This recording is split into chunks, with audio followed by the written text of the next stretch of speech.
Hello and welcome to the Tyddyn Bryn podcast. Today is Wednesday the 22nd of November and I finally had time to podcast. So hello and welcome. It's been about 2 months at least since my last podcast. We've been really busy here at the farm. We've had visitors at the farm in the form of my dad twice, James's parents twice, and gotten an awful lot done on both occasions. We've built a workshop. We've had a lot of stuff done around the place, but I'll fill you in on that in the farm happening sort of around about the end.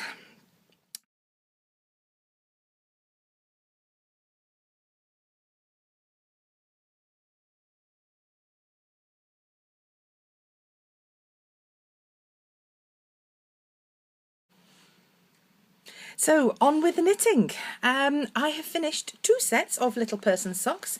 One set was the rainbow socks that have been bandied about on Instagram and all sorts, and I haven't actually got them because he's been wearing them. The other set are in this lovely Thimble and Thread Makes Harry Potter bag, and I finished them last night. Still haven't sewn the ends in. These are knitted up in the Tyddyn Bryn sock yarn. Various bits of leftovers that I've had from doing other socks. So we've got the underwater, sky, and a little bit of TARDIS in there as well on both of them. So the ends in, and little man's got another pair of socks. The other ones are in the rainbow colourway, which are also a Tyddyn Bryn sock yarn. I have knit up 3 Weasley sweaters. I'll move that to one side just a second. The pattern is free, it's on Ravelry, and it's by Alison Hansel. One is for William, ta-da, in the toddler size. So that's the toddler size. One is for my nephew, and that is in the medium child size. He's 5, so nice blue hayfield bonus Aran there. Excuse the lighting, I have got my daylight bulb on over here, but it is a hideous day weather-wise today, and added to that fact, it's nearly 4 o'clock, so it's getting a bit dark. The last one then is for my niece, which is knit in the small adult size. Lovely burgundy in the hayfield Aran bonus again. And what I've done with these, I knit William's first as per the pattern, so I need to sew it up. The others I knit up basically in the round. Yay, no sewing up, which I detest, to be honest, at the best of times. So William's, yes, needs to be completely sewn up, all the ends sewn in. I also need to do the duplicate stitching for the letters on the front. Any ideas that people have for a tutorial or a video or something I can watch on YouTube, that would be much appreciated. It's the first time I've ever done this sort of lettering, and it is very new to me, so it's a bit of a eek. I want to make sure it's right. I only want to do it once. I think I'm only going to have time to do it once, because with all the other knitting I've got to do before Christmas. Then I cast on last night, for my next Christmas knit, some socks for Dad. Possibly Dad, possibly James. Using this, it's a Cortina sock wool. Cortina sock wool. And the colours are coming out pretty okay there. I think it's from Aldi or Lidl. Lovely Jen from All About Yarn gave me this in one of her D-stashes. And so yes, I cast on last night, and I'm not sure about it at the moment. I think it might be a little bit thin and not so hard wearing, which both James and Dad need hard wearing socks.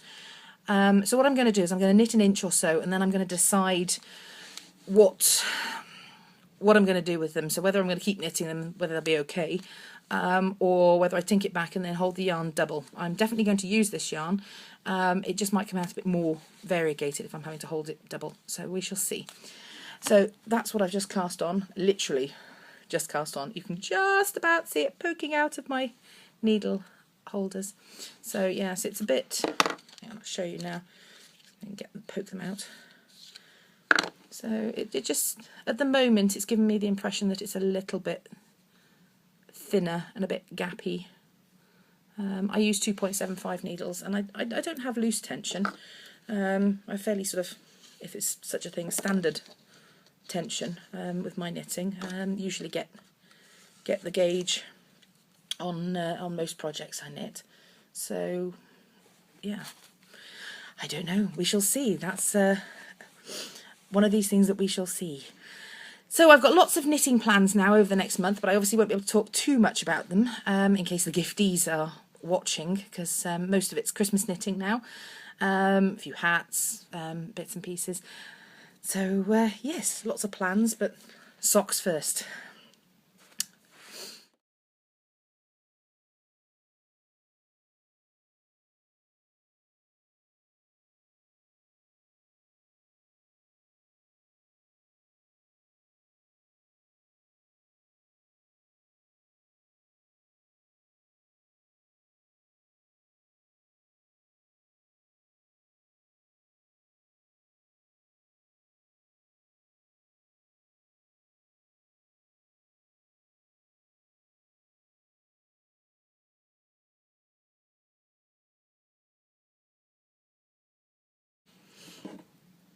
So sewing, God, it feels like ages ago I did this pile of sewing.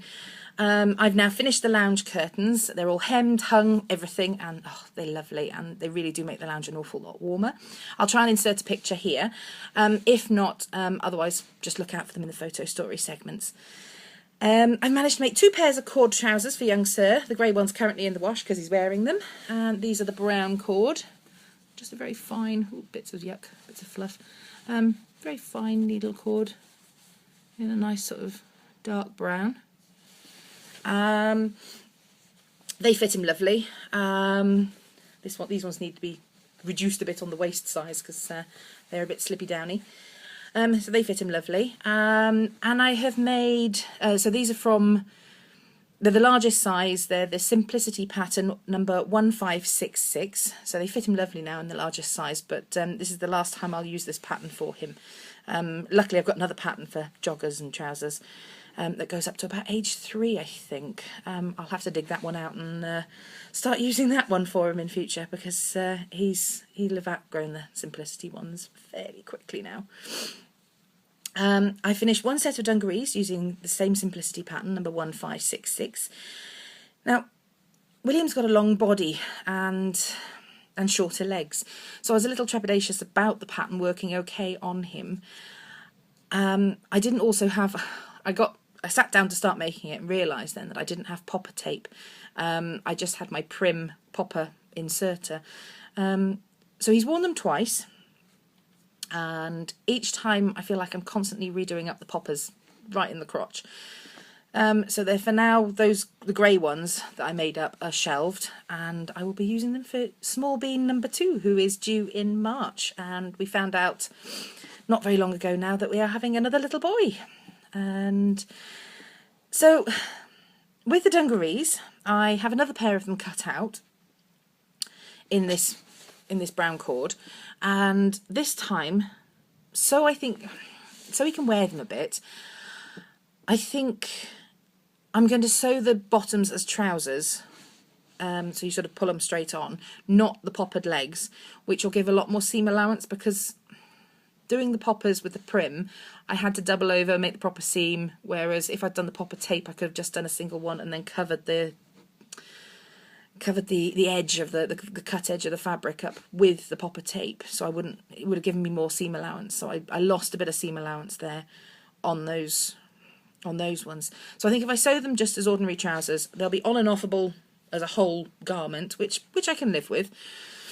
But I think I'm going to do that, and then he might actually get a bit of wear out of them, as long as I get it done fairly quickly. Otherwise, he's not going to get any wear out of them at all, the rate he's growing. So plans on the sewing front then. I've got a pile of stuff cut out that I want to get made up. I want to recover the kitchen chairs, because the cats and William now have been at them. I want to recover the cushions for the lounge, because they are covered in the old fabric from the previous decor in the old lounge, so I want to try and put some fabric together and make some cushions for this lounge. And then I've got loads and loads and loads of patterns and stash fabric that I need to start working through. But hopefully with this awful weather that we keep having, and with more stuff being done outside, I'll be able to get a bit more time inside and doing.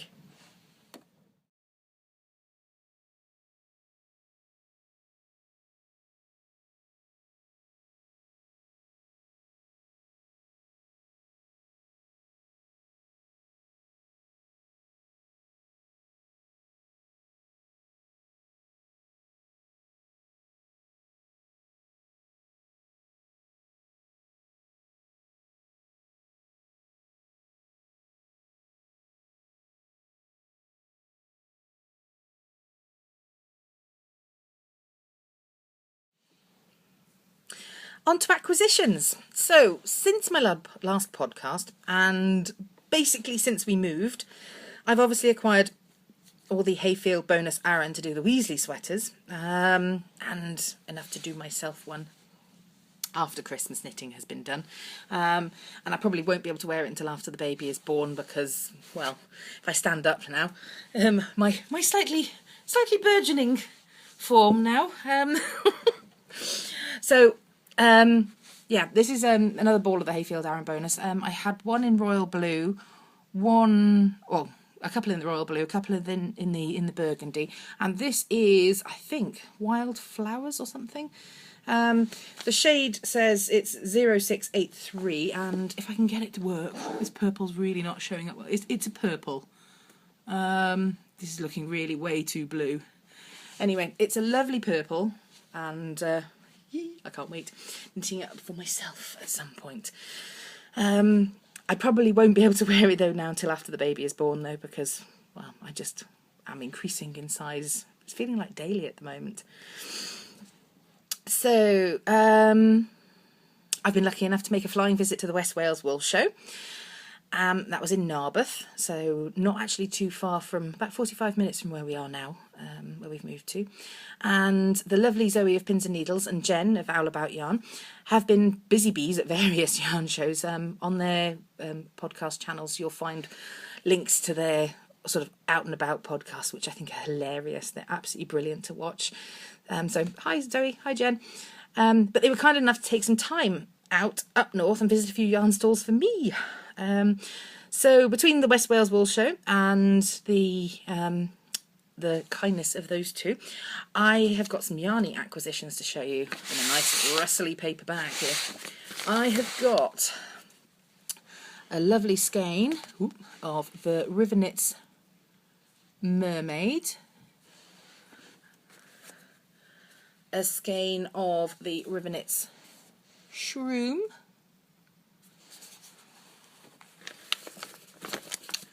I'm just going to go through the bag as is, a skein of the lovely Tibetan Owl by Owl About Yarn, and that one's in Spruce, which is a lovely dark green. It's so soft, this yarn. Another skein of the Tibetan Owl. Yes, I was naughty, I bought two. And this one is in Violet. And it's looking very, very blue under this light.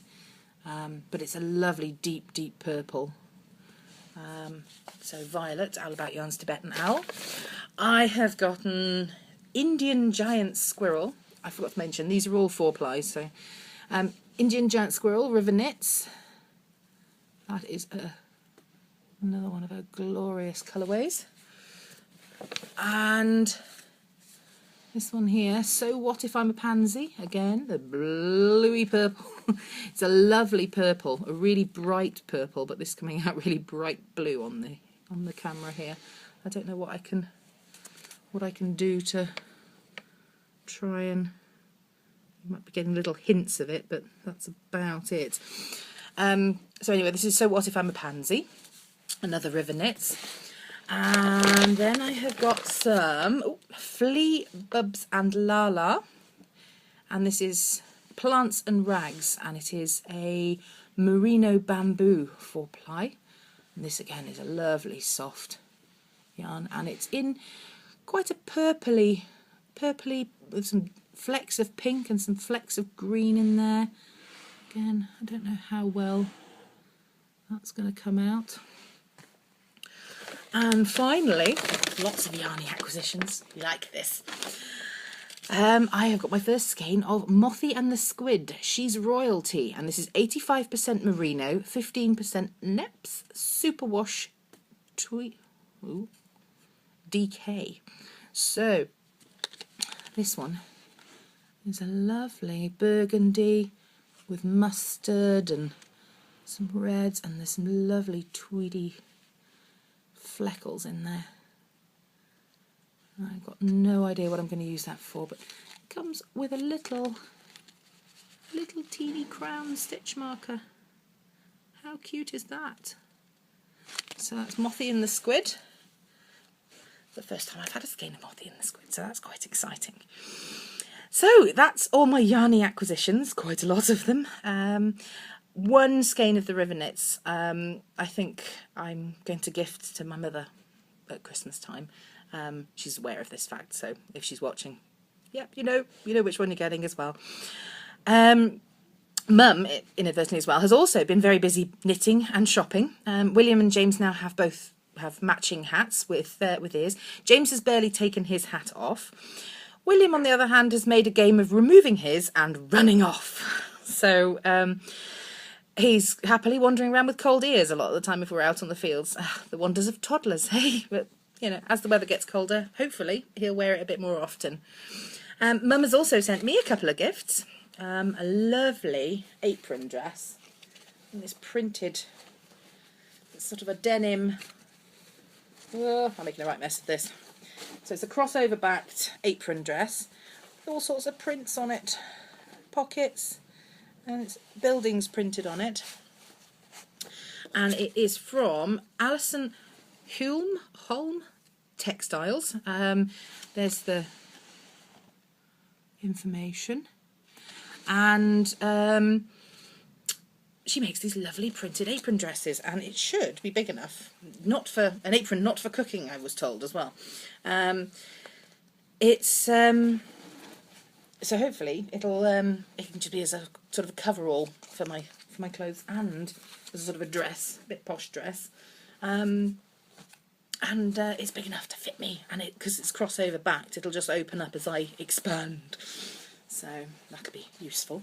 The next present I'm going to have to wait to wear, even though it's in a large size. It'll be overstretched. It's a Yarn Goddess t-shirt from the Knitting and Stitching show that Mum saw.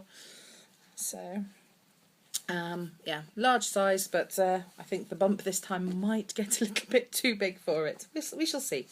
So that might be one that has to wait until after the bump has popped. So, I think she got both of those things at Ali Pally. She went up, mind you, one of them might have been at the Maltings. She went into the Farnham Maltings to a show there. She went up to the Ali Pally and did a couple of workshops, so I'm now waiting on her to visit so she can show me what she learnt. I know one of the workshops she did was double knitting, which I'm quite keen to have a go at, so fingers crossed she'll show me. I'm sure I've acquired a few other bits. I'm sure there's a couple of sewing patterns or something like that I've got squirreled away, but I can't for the life of me remember, so I am blaming baby brain. That's my excuse and I'm sticking to it.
So Other crafty things. I'm no longer just going to be knitting and stitching on this podcast and farm happenings.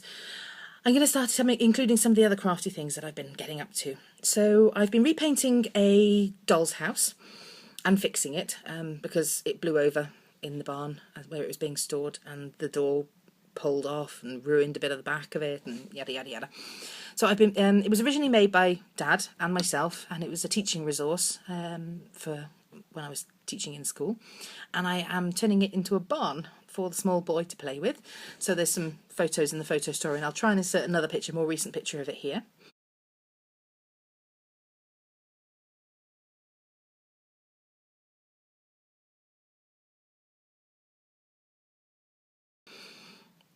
I've started to make a sign for the front of the house. I've planed and sanded a massive chunk of oak, which I think was probably part of the original barn roof here. And then I've used my pyrography tool and I've burned the lettering in, and I realised about 3 letters in that we have the longest house name in the world. Excuse my iPad making noises there. So I'm now varnishing it many, many, many times, so it survives the weather up here. But yes, so pyrography, fine for when it's little short letters and you don't have to do big chunky lettering, but there's some photos definitely in the little photo story. So I've also made little man his own workbench. This is for in the workshop, so he can play and post screws and bolts into all sorts of little holes and pokey bits, not in the benches that we're actually working on, which then catch us in the leg. So he can basically play, and we can get on with things that we're trying to get on with out there. So it's one of those sort of things that I'm just going to keep gradually adding to, so you might see little bits and pieces more of the workbench as things go by.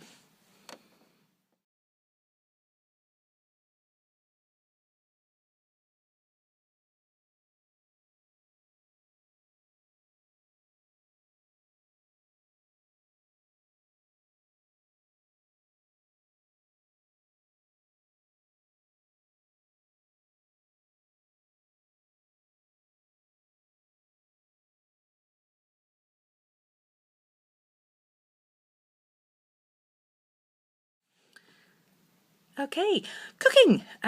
We have had a load of apples since we moved down to process. So I've made apple jelly, stewed apple cakes, apple scones. The apple scones look a little bit more like rock cakes, but they taste good. We grew an enormous marrow. Photos definitely in the photo story of this one. So I've made marrow chutney. I used the James Martin recipe off the BBC website. I've made some chocolate caramel crackers, and there's a blog post in tyddynbryn.com with the recipe. So you can have a go at making your own. I've made my own mincemeat this year for mince pies. I've used the Delia Smith recipe. Thank you, Zoe, for pointing me over to that one. And sorry, Jen, I'll try your one next year.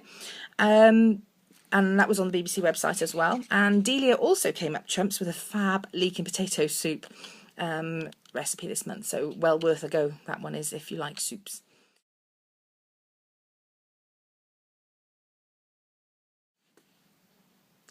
So shop update. Yeah, there's no shop update this time, but it is something I am slowly getting to. I will be putting a call out soon for test knitters for a few different patterns I've been writing up, and they've been off to the tech editor for the first time round. I need to reknit them just to get the gauge and everything on them. But keep an eye out on Instagram and then the Ravelry groups for those, because I will be putting a call out for the test knitters. I'm also trying to wind all the lovely alpaca yarn into skeins and get that into the shop. But so far, each time I get the niddy noddy out, a small human either makes off with it and starts brandishing it at the dog, or he tries to help. Help, in inverted commas. I'm also working on a few other items for the shop, but these will be hush-hush until such time as I'm ready for a reveal.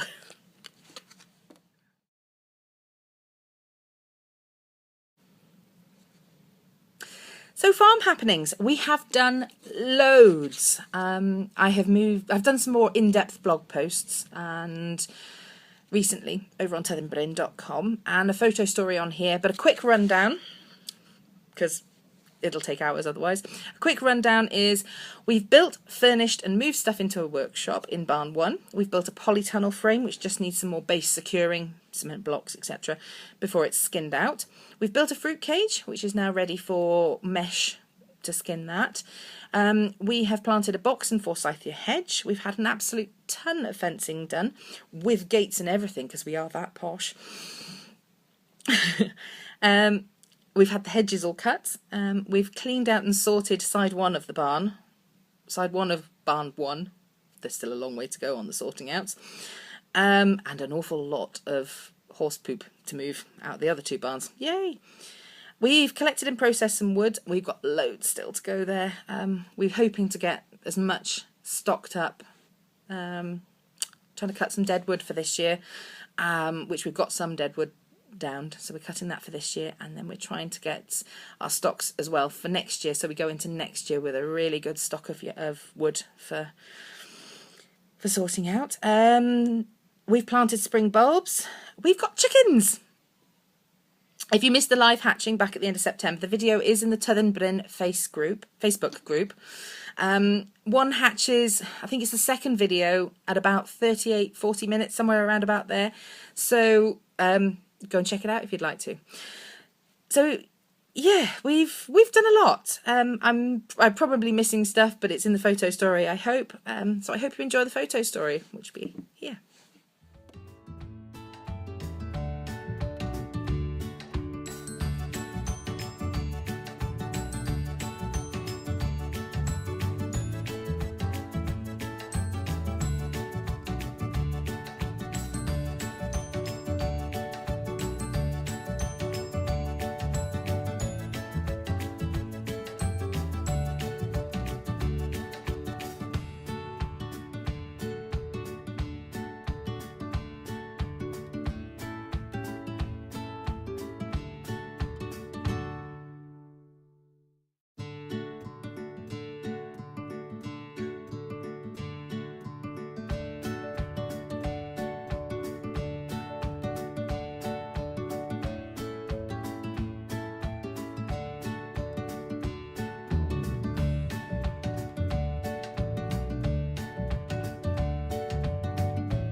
Finally, another new-ish sort of section, Tyddyn Bryn Out and About. We've decided to try and get out and explore our local area as much as we can, which hasn't been much yet because we've been so busy doing bits and pieces, but we'll get there. So far, William and I have started going to a Forest School toddler group, which we go to each week, and we have been to Poppet Sands for a wander and some lunch. Gosh, that's a lovely beach. Really, really lovely. Wide open. Oh, beautiful. So all photos here in the last story here.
So, podcasted, finally.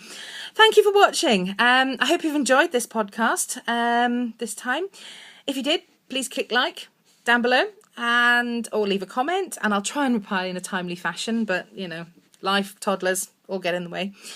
Show notes are going to be on the blog at tyddynbryn.com and in the Ravelry group. If you haven't joined the Ravelry group yet, head on over. Back to the show notes. I'm reading off my iPad. Auto cue, no good. You can find me then as Tyddyn Bryn on Ravelry, Instagram, Twitter, Facebook, Pinterest, pretty much everywhere as Tyddyn Bryn.